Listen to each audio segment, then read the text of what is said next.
예레미야 애가 2장 11절에서 22절.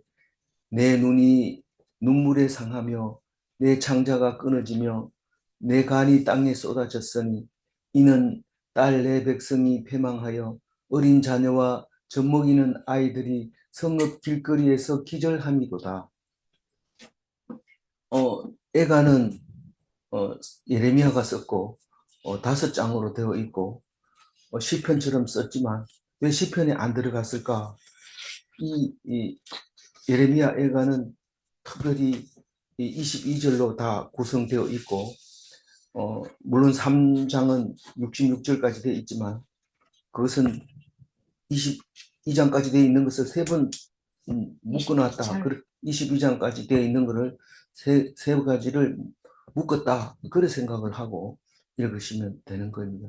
그리고 그 우리는 모르지만 항상 히브리어로는 알파벳 숫자에 그 알파벳 숫자 22개가 딱 맞아 떨어지도록 첫 자를 순서대로 그렇게 기록한 것을 볼 수 있습니다.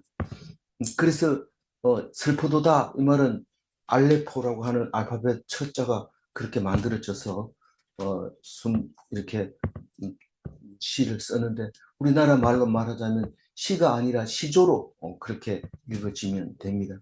그래서 내용이 좀 이상할 때는 이 시조라서 운율을 맞추기 위해서 이 단어를 끼워 넣었구나 이렇게 생각하기도 하고 또 어떤 때는 주어가 없는데 없을 때는 이 운율을 맞추기 위해서 주어가 없어졌구나 그러고 또 첫 글자가 시작하는 게 좀 이상할 때는 이걸 이해하기 좋게 하려고 글자를 맞추다 보니 그래 됐구나 하고 이렇게 이해하면 되는데 그렇지 않고 읽으면 이게 굉장히 좀 어렵습니다. 시편 중에서도 어려운 시가 되는 거죠.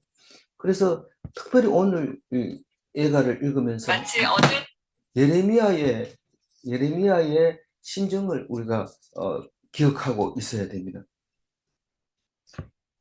어, 어제는 하나님께서 자기 소유를 내팽개친 거, 화가 나서 자기가 애지중지하던 물건을 내던진 거, 그거를 지금 어, 말하고 있는데 가슴 아프죠. 얼마나 화가 났으면 그랬을까? 그런 모습을 보면서 오늘 이, 2장 중반 하반절을 지금 읽고 있는데 11절은 어린 자녀가 혼이 떠날 때는 어떻게 우리 자녀가 다 죽었다 이랬는데 어떻게 죽었냐? 애가 부를 때는 이야기를 다 합니다. 어떻게 죽었는지. 그 애가 죽을 때 눈물 얼마나 울었는지 눈이 나중에 퉁퉁 부어가지고 앞이 안 보여요. 눈만이 울어가지고. 그래서 울다 나온 사람은 앞이 희미하게 잘 안 보입니다. 그 창자가 끊어진다고. 그 단장의 메아리 고기라는 말이 있잖아요. 거기 원숭이를 새끼를 잡아가니까 그 어미가 그것을 보고 나중에 죽었는데 보니까 창자가 다 끊어져 있었다고 해요. 그래서 메아리 고기의 이야기가 그런 이야기인데 그 단장이라는 창자가 끊어질 듯 아프다는 거. 우리가 보통 어떤 데 배가 아픕니까? 사촌이 논차할 때 배가 아프죠. 겉으로는 말 못합니다. 아이고, 우리 형제 중에서는 부자 된 사람 많네. 이러면서 그런데 그게 이제 배가 아픈 거죠. 어. 누가 교수 됐다 이러면 우리 집안에 교수가 몇 명이요 이러면서 자기도 교수로 딱 이어가지고 숫자 세가지고 우리는 학자 집안이다 이럴 때 자기는 아직도 시간 강사하면서 그렇게 자랑스럽게 얘기할 때는 잘 들어보면 어, 나는 왜 안 되나? 이런 식으로 말할 때가 있습니다. 어, 그걸 뭐 어떻게 알아요? 모르죠. 배는 압니다. 배는 아프거든요.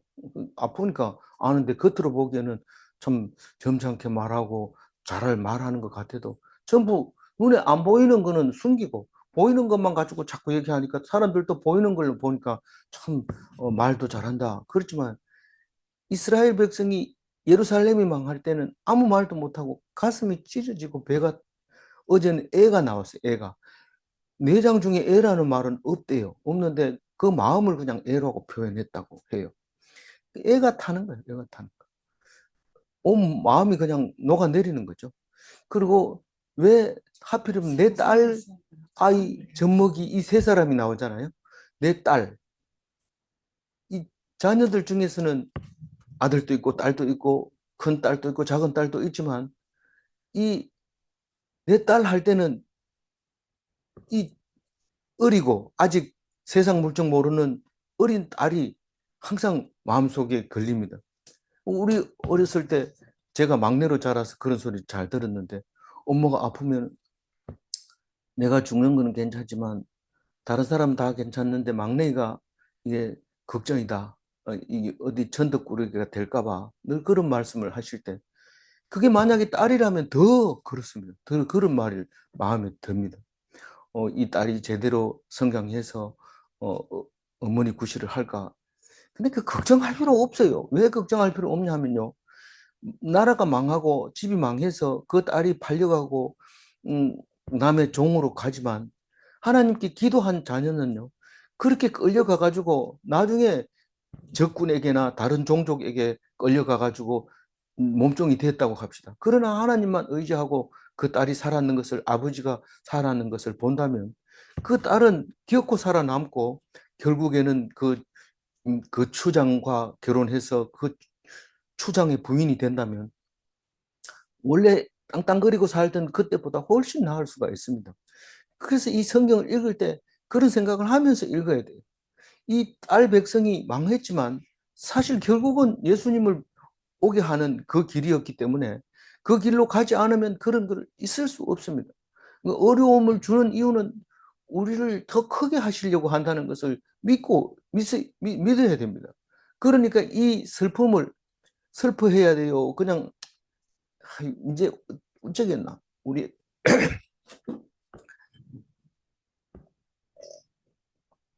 그게 우리 발자가 아니겠나 이러면서 체념하고 오늘 벌은 돈을 기뻐하면서 남에게 칭찬받은 걸 기뻐하면서 내가 오늘 남들이 이래 얘기했다. 그리고 나도 그 사람 따라 했다.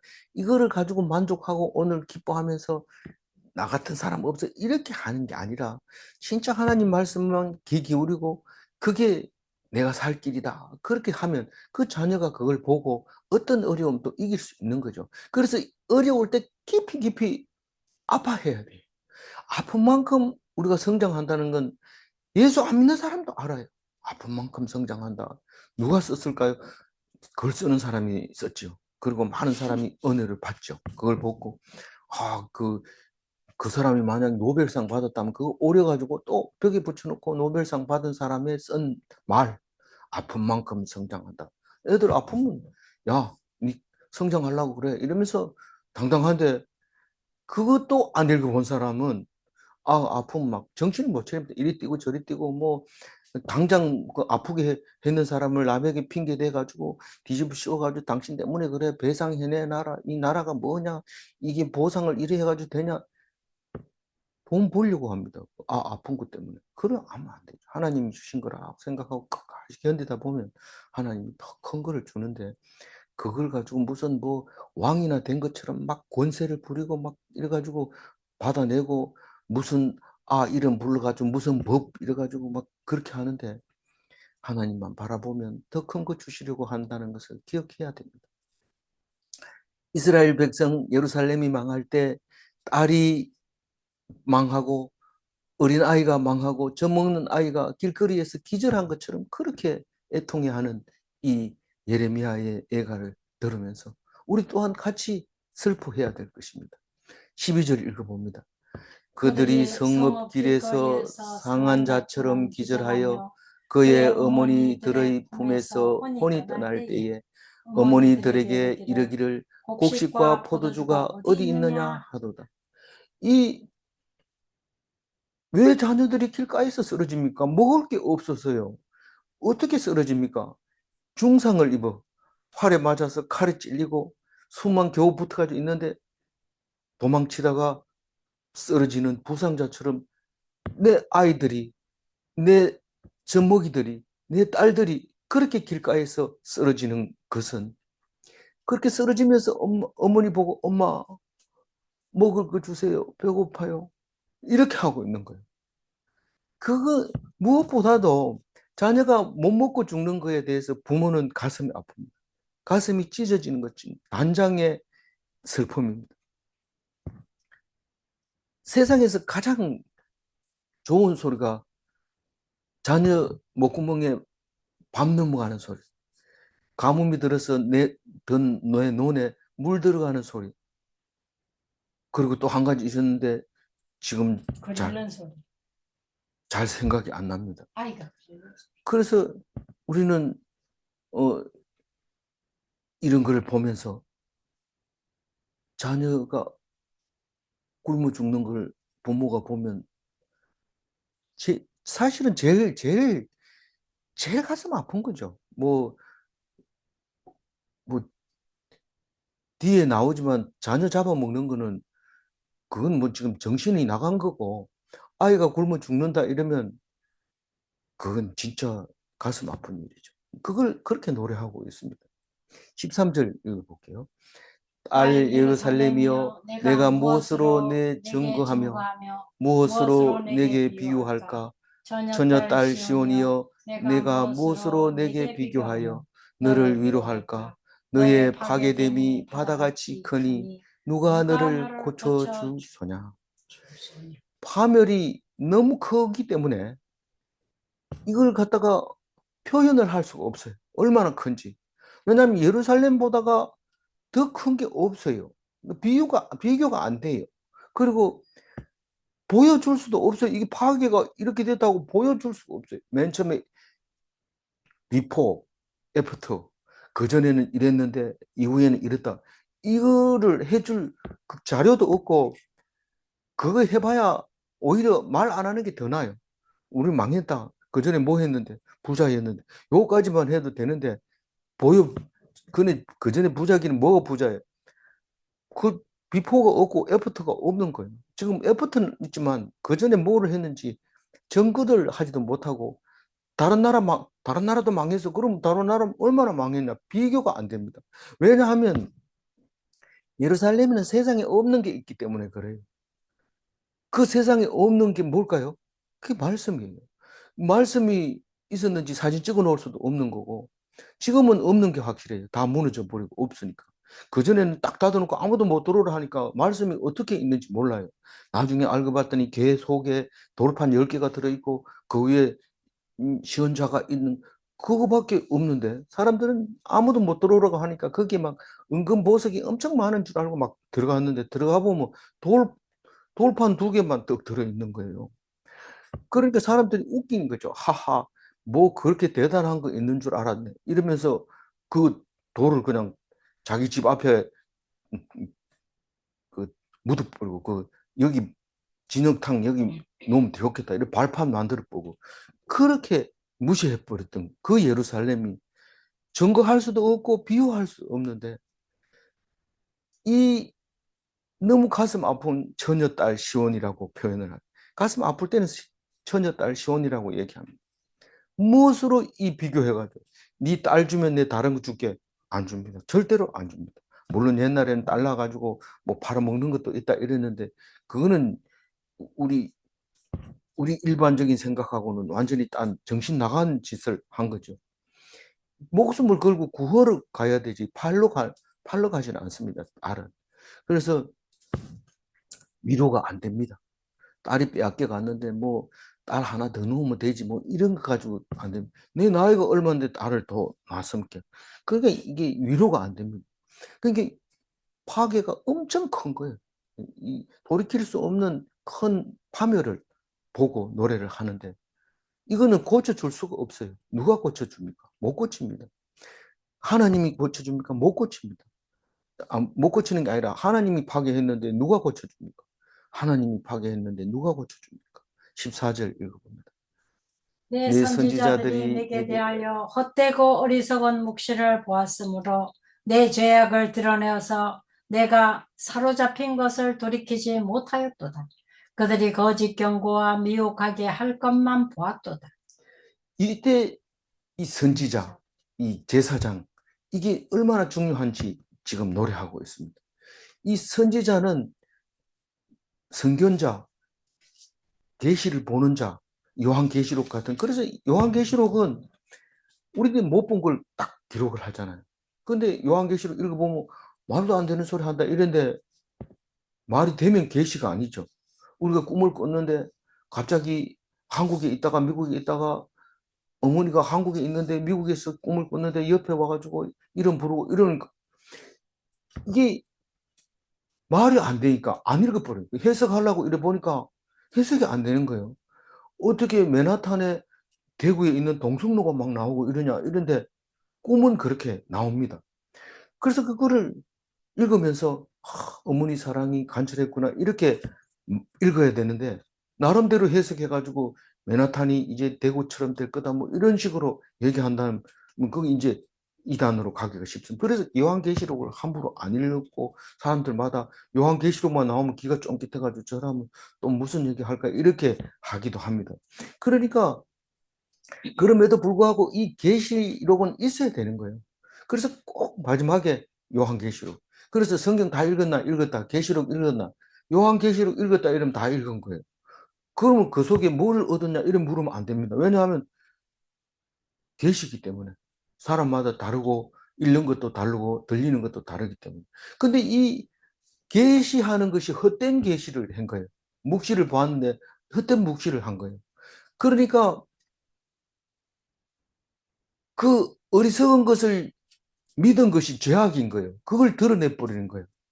그리고 죄악이 드러나서 붙잡혀가고 이렇게 되는 것을 돌이킬 수 없게 돼버립니다. 왜냐하면 그들이 거짓 경고를 했고 거짓 말로 미혹하게 했기 때문에 그렇다고 얘기를 합니다. 원래는 계시를 보고 나면 너희들 그렇게 하면 망한다. 하나님만 의지해라. 이런 게 그 경고 속에 들어 있어야 되고 좋다. 여기 와라. 이런 말을 하면 안 됩니다. 사람들이 많이 모이는 것은 미혹하게 만들어 놓았으니까 그래요. 큰 교회에 간다. 그런 것은 사람들이 큰 교회 가면 내가 그 신앙인 줄 알게 하고 또 많은 사람들이 인정해 주니까. 그러나 뭐 길 가다가 교회 갑니다. 어디 가냐? 묵상교회 가요. 이러면 아유 그게 어디인데 어느 교파인데 누가 어디에 해당되는 건데 그 사람이 누군데 이렇게 얘기를 하게 되죠. 그게 미혹되는 거죠. 미혹되는 것인데 그래도 끝까지 죽을 때까지 하다 죽으면 뭐 하나님이 하시는 건 대로 하는 거죠. 그래서 거짓 선지자가 어리석은 묵시를 했기 때문에 그렇다. 절실히 느끼고 있는 거죠. 예레미야 마지막 날.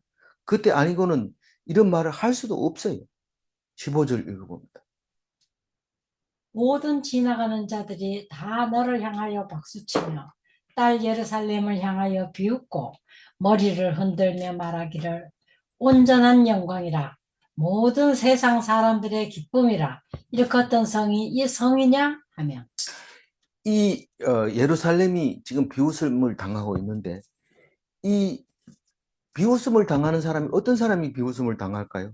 처음부터 천박하고 장애인이고 남에게 무시당한 사람은 비웃음을 당하지 않습니다. 오히려 위로를 당하죠. 근데 비웃음을 당했다는 얘기는 잘난 척 했다는 거예요.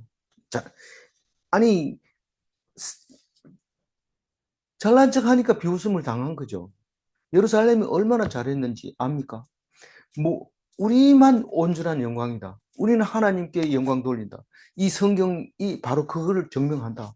이 말씀이 그걸 증명한다. 그 말을 하고 있는 겁니다. 모든 사람이 이 말씀으로 기쁨을 찾을 수 있다. 다른 것으로는 기쁨을 얻을 수 없다. 우리가 어떤 게 기쁘냐? 말씀 말고는 기쁜 게 없다. 그렇게 말하던 사람들이 아니냐. 그런데 이렇게 망해가지고 이게 뭐냐? 그리고 사람들이 비웃게 됩니다. 행인들이 박수 칩니다. 잘난 척 하기는 매일 여행 가자 할 때 혼자 빠지고 교회 가야 된다 하고 그러더니 그래 꼴 좋다. 한 번도 여행도 못 가고 그래 죽어라. 그러면서 머리를 흔듭니다. 썩은 사람들이라고 생각하죠. 그 사람들은 불신이니까 머리를 흔들지만 믿는 사람은 남이야. 머리를 흔들든지 비웃든지 뭐 네가 전에 잘난 체 했다고 말하든지 상관하지 않고 말씀에 붙잡혀 있습니다. 그 얘기 하라고 예레미야가 미리 말해 주는 거죠. 이 얘기를 들을 때 그렇게 순종하는 것과 그 반대 방향으로 말을 알아듣는 거하고 같은 말인데도 그거를 꼭 말씀대로 한다고 그대로 하다가 율법주의로 돼 버리는 거예요. 그러다가 그게 잘못 같다는 것을 예수님이 가르쳐 주시죠. 이게 옳다 저게 옳다가 말하는 것은 뭐 우리에게 그 말하는 게 아닙니다. 다시 말해서 제가 한 말이 다 옳다는 뜻은 아니고 그렇다고 해서 틀린다는 말이 아니고 말씀을 가지고 그런 생각을 해보자는 거죠. 그게 하나님이 우리에게 주신 말씀의 목적이 그거입니다. 그래서 성경은 교육하기에 유익한 책이다. 그렇게 말하는 거죠. 이게 거성이냐? 이게 거성이냐? 우리는 남들이 안 듣는 이런 고통을 겪습니다. 잘난 체 했다고 그러면서. 16절 읽어봅니다. 내 모든 원수들이 너를 향하여 그들의 입을 벌리며 비웃고 이를 갈며 말하기를 우리가 그를 삼켰도다. 우리가 바라던 날이 과연 이 날이라. 우리가 얻기도 하고 보기도 하였다 하도다. 우리는 그 히틀러가 유대인들을 말살시키는 제일 큰 원인이 뭐냐 하면 유대인들은 전쟁하라고 안 합니다. 그러면서 돈은 그 사람들이 다 가지고 있어요. 뭐 급하다 이러면 유대인들은 돈 탁탁 내놓죠. 이러니까 유대인들의 힘을 흉내를 내지 못합니다. 그때 당시에 1차 대전이 끝나고 2차 대전이 시작하려고 할 때 히틀러가 머리를 굴린 거죠. 그 사람은 이 그게 유대인들하고 많이 접촉이 있어서 유대인들을 잘 압니다. 그런데 못 따라갔죠. 그런데 지금 힘을 쓸 때가 딱 됐을 때 힘을 집결시킬 수 있는 방법은 유대인들을 적으로 삼는 것이 집결시키는 가장 좋은 방법이었기 때문에 그 사람들을 그냥 삼켜버리는 거예요. 우리가 유대인들을 삼켰다. 우리가 이 사람들을 다 멸절시키고 죽이고 싶었던 날이 이 날이다. 그러면서 줄 세워가지고 막 다 태워버리는 거예요. 그래서 우리가 그거를 쟁취하고 그리고 눈으로 보았다. 그 얘기를 하면서 모든 원수들이 너를 향하여 그들의 입을 벌리고 하하하 웃으면서 이놈들이 우리를 지배했었는데 이제 우리가 이 사람들을 싹 청소한다. 그런 생각을 하면서 불에 태웠던 거죠. 여기 15절에는 그 예, 어떤 때는 1인칭으로 표현하기도 하고 어떤 때는 2인칭으로 표현하기도 하고 그거는 뭐 얼마든지 그렇게 시로 표현할 때는 그렇게 합니다. 이걸 가지고 갑자기 누구를 말하는 거냐 1인칭 했다가 2인칭 했다가 읽어보면 뜻을 다 압니다. 3인칭 될 때도 있고 그렇습니다. 그래서 거기에 대해서 너무 집중하지 말고 말하는 단어에서 하나님 주시는 느낌으로 아파하고 괴로워하고 힘들어해야 되는 것이 애가의 이야기입니다. 너무 슬퍼하다가 또 대상포진 걸립니다. 너무 슬퍼하지 말고 16절 한번 읽어봅니다. 내 모든 원수들이 너를 향하여 그들의 입을 벌리며 비웃고 이를 갈며 말하기를 우리가 그를 삼켰도다. 우리가 바라던 날이 과연 이 날이라. 우리가 얻기도 하고 보기도 하였다 하도다. 17절 여호와께서 이미 정하신 일을 행하시고 옛날에 명령하신 말씀을 다 이루셨으며 긍휼히 여기지 아니하시고 무너뜨리사 원수가 너로 말미암아 즐거워하게 하며 내 대적자들의 뿔로 높이 들리게 하셨도다. 만약에 이 슬픈 날이 하나님이 옛날부터 정해졌다고 하면 어떻게 됐을까요? 우리는 울다 말고 눈이 멀뚱멀뚱해집니다. 왜냐하면 우리가 잘못을 안 했는데도 우리나라가 망하고 우리나라가 망하면서도 굉장히 힘들게 슬프게 돼 버렸다고 했을 때 이것이 하나님이 옛날 창조 때부터 계획이 돼 있었다면 어떻게 했습니까? 우리 생각에는 어떻게 하나님이 아무리 능력이 좋다 해도 창세기부터 지금까지를 계획대로 할 수 있느냐? 불가능하다. 그런데 콩이 싹을 틔우고 자라는 걸 보면 그 말이 절대로 틀린 게 아닙니다. 우리가 볼 때는 눈에 보이지 않는 콩나무, 콩 중에서도 그 씨눈, 곧 문대면 없어지는 그 씨눈, 먼지보다도 작은 그 씨눈 안에 프로그램이 다 달려 있는데 잎사귀가 몇 개 나고 키가 얼마가 자라고 온도가 몇 도일 때 잎사귀가 피고 이런 게 프로그램이 다 들어있다고 생각하면 이 말이 이해가 될까요? 안 될까요? 우리 과학자들도 믿을 수 없는 게 어떻게 이렇게 하냐. 그게 창조 때부터 만들어졌다는 겁니다. 아니야, 뭐 진화해서. 아니야가 아니고 진화를 연구하는 사람은 역사학자고 성물학자들은 그렇게 연구를 하고 우리는 성경을 연구할 때는 이건 창세기 전부터 있었다고 얘기를 하고 그걸 믿고 있는 거죠. 아무리 우리가 잘 안다 해도 다 모릅니다. 모를 때는 하나님이 처음부터 끝까지 창조했다는 것 때문에 우리가 모른다는 거죠. 만약에 그걸 안다고 할 것 같으면 우리가 하나님하고 동급이 되죠. 심지어는 과학이 조금 발달됐다고 하면 그다음부터는 하나님 자리에 앉아서 이 세상을 좌지우지하려고 하는데 하나님은 그 지극히 작은 이 사건 하나로 그 사람의 생각을 무너뜨려 버립니다. 놀라운 일이죠.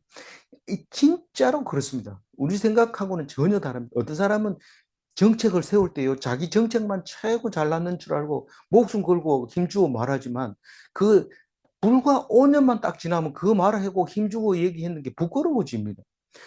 그래서 하나님의 계획으로 다 이루어졌다고 생각하면 우리는 누구를 원망할 수 없습니다. 하나님만 바라볼 수밖에 없습니다. 원망하다가 탁 이 생각이 나면 바라봅니다. 그래서 하나님이 어떻게 얘기한다고요? 우리를 긍휼히 여기지 않습니다. 내가 너희들을 그렇게 하면 긍휼히 여기지 않겠다고 얘기했는데 그날이 오니까 그렇게 되는 거죠. 다 무너뜨리고 원수는 즐거워하고 대적자들은 뿔을 높이 들려가지고 막 찌릅니다. 우리 뿔을 크게 높이 들어가지고 막 찌릅니다. 18절 읽어봅니다. 그들의 마음이 주를 향하여 부르짖기를 딸 시온의 성벽아 너는 밤낮으로 눈물을 강처럼 흘릴지어다. 스스로 쉬지 말고 내 눈동자를 쉬게 하지 말지어다.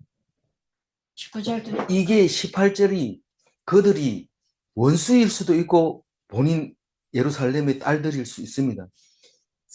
우리가 울 때 밤낮으로 울어도 통곡을 해도 이게 성이 안 찹니다. 이렇게 자기 스스로에게 얘기할 수도 있지만 원수들이 잘한다. 계속 울어라. 시컷 울어라. 이렇게 말할 수도 있습니다. 그래서 18절을 그들이 누구냐 이렇게 할 때 그건 모릅니다. 하여튼 하나님께 향하여서 막 울어라. 시온의 성벽아 밤낮으로 울어 강이 되게 하여라. 조금도 쉬지 말고 눈 붙일 생각도 하지 마라. 19절 읽어봅니다. 초저녁에 일어나 부르짖을지어다.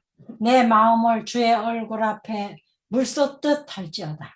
각 길 어귀에서 주려 기진한 내 어린 자녀들의 생명을 위하여 주를 향하여 손을 들지어다 하였도다.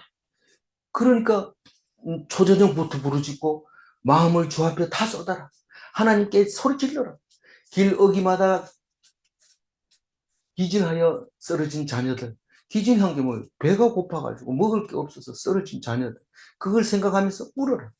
그 생명을 향하여 손을 들지어다. 하나님께 빌어라. 우리 자녀들 다 쓰러졌습니다.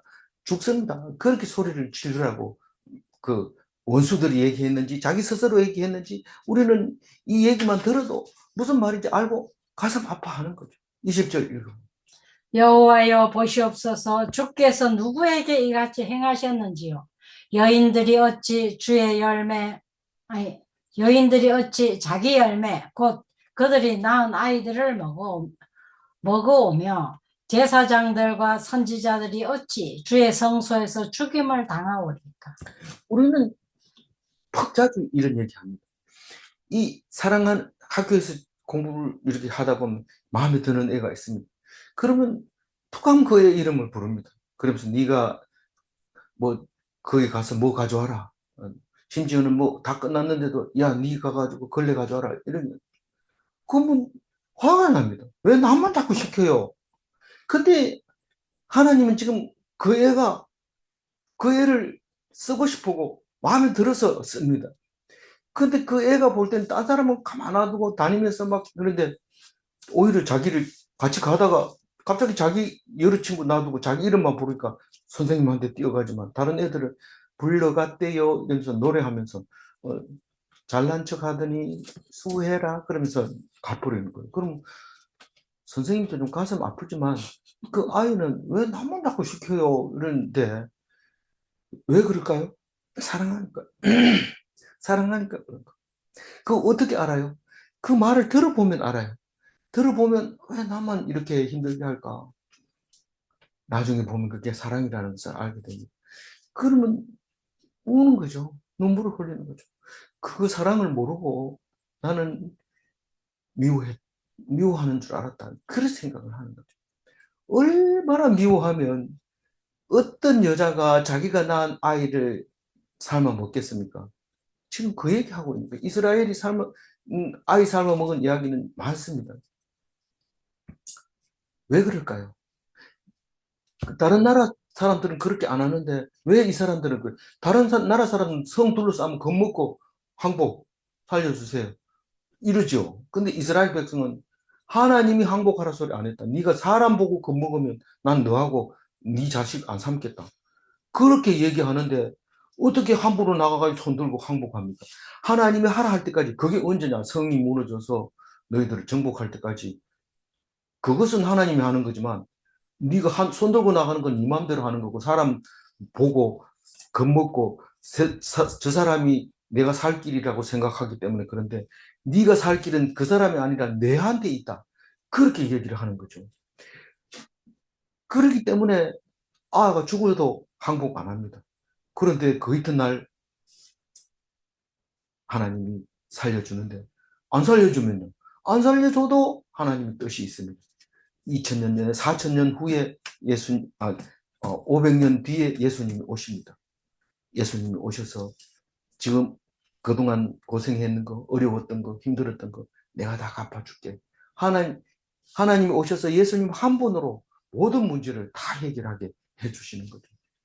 그래서 이 예레미야의 이 기도가 정말 우리에게는 잊어버리면 안 되는 겁니다. 어떻게 아이를 삶아 먹고 선지자가 성소에서 죽임을 당합니까? 선지자 제사장은 성이 무너졌는데도 그 성전 안에 있었습니다. 들어가면서 그냥 칼로 죽여버리고 아무것도 상관하지 않고 죽여버렸습니다. 이거는 있을 수 없는 겁니다. 죄를 지었다 하더라도 제사장은 성소에 있는 제단 내 뿔을 딱 잡으면 이것도 죽일 수 없습니다. 그런데 이게 이방인들이 들어오니까 그 법이 통하지 않는 거죠. 그냥 죽여버리는 거죠. 이런 법은 없습니다. 그 어디에도 이런 법은 없습니다. 그렇게 힘들게 아이를 잡아먹을 만큼 기다리려 했으면 눈에 보이도록 영광을 보여줘야 되는데 이게 뭡니까? 이거는 누구에게도 이렇게 하지 않았습니다. 우리 딸들이 자기 친구를 데리고 와가지고 언제 걔들 왔을 때처럼 맛있는 거 해주고 그렇게 좋은 말로 해줬습니까? 맨날 야단치고 이러더니 내가 그 아이들보다 못합니까? 이렇게 지금 소리 지르고 있는데 그 자녀의 소리를 들어야 돼요. 그게 우리거든요. 우리는 사람들에게 핍박을 받고 힘들고 어렵습니다. 그러나 하나님은 지키시고 눈으로 보고 계십니다. 21절 맞아 읽습니다.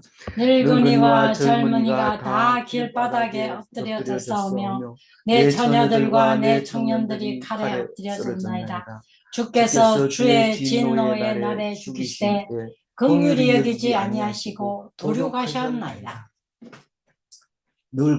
늙은이는 당연히 힘이 없으니까 툭 찌면 자빠져 버리고 젊은이도 길바닥에 쓰러졌어요. 처녀들, 청년들 다 칼에 쓰러졌어요. 그게 여호와의 진노의 날입니다.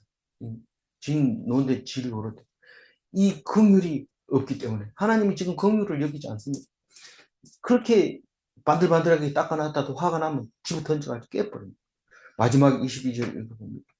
주께서 내 두려운 일들을 사방에서 부르시기를 절기 때 무리를 부름같이 하셨나이다. 여호와께서 진노하시는 날에는 피하거나 남은 자가 없나이다. 내가 낳은 기르는 아이들은 내 원수가 다 멸절하였나이다. 우리는 이렇게 살다가 설날을 이러면은 벌써 한 2달 전부터 설날 준비하고, 설날에 가서 팔 물건을 준비하고, 설날에 가서 사온 물건을 준비하고 머릿속에 넣고 있습니다. 이 이스라엘 백성은 절기만 되면 사람들이 예루살렘에서 성전에서 제사 드리기를 위해서 그렇게 애쓰고 노력합니다. 그런데 이게 멸망하고 나니까 절기 때 사람들이 오는 것처럼 원수들이 와가지고 떼들어 부시고 사람들이 시끌벅적 하는데 보니까 전부 이방인들이고 원수들이고 와가지고 성전에는 원래 이스라엘 사람이 와 있어야 되는데, 하나님의 백성이 와 있어야 되는데 왜 이방인들이 이래 들끓는가? 내가 낳은 아이들은 다 원수가 다 잡아버리고 자기들이 그 자리를 차지하고 있습니다. 얼마나 가슴 아픈지 모릅니다. 20절 색깔 칠해놓은 간 읽고 마무리하겠습니다. 누구에게 이같이 행하셨는지요. 이스라엘은 전쟁 무기를 가지고 있지 않습니다. 하나님은 그걸 싫어하십니다. 나만 믿어라. 절대로 무기 만들지 마라. 무기 만들면 그 무기로 네가 죽는다. 그렇게 얘기를 합니다. 이스라엘의 무기는 그럼 뭡니까? 하나님의 말씀뿐입니다. 질문합니다. 말씀을 지키려면 죽음을 각오해야 되는가? 말씀을 지키다 보면 무기 가진 자들이 툭 치면 퍽 하고 쓰러집니다. 아무 힘도 없습니다. 그걸 각오하고 말씀을 지켜야 됩니다. 말씀을 지키려면 사람들의 비난을 각오해야 하는가? 이거는 말씀 가지고 있으면 초창기에는 그냥 비난을 합니다. 나중엔 죽여버립니다. 그런데 그걸 끝까지 믿으면 죽은 자 가운데서도 살리는 것을 유대인들은 모르지만 예수님은 우리에게 가르쳐 줬습니다. 기도하겠습니다. 하나님 감사합니다. 유대인들도 읽어가는 이 성경은 예수님으로 말미암아 해석이 되어져야 될 텐데, 그것을 구약만 가지고 성경으로 읽고 있는 유대인들을 생각하면서 우리의 복되고 참된 하나님이 주신 삶을 기억하면서 오늘 하루도 하나님께 의탁하며 살아갈 수 있도록 도와주시옵소서. 우리의 마음은 약합니다. 흔들립니다. 바람에 나오는 겨와 같습니다. 그러나 이 말씀 붙잡은 자는 살고 영원히 죽지 않은 것을 믿사오니 오늘 또 어떤 손가락질을 받을지라도 말씀 붙잡고 견디게 하여 주옵소서. 끝까지 견디게 하여 주시옵소서. 그 결과는 하나님께 맡기게 하여 주옵소서. 감사드렸고 우리 주 예수 그리스도 이름으로 기도 올리옵나이다. 아멘.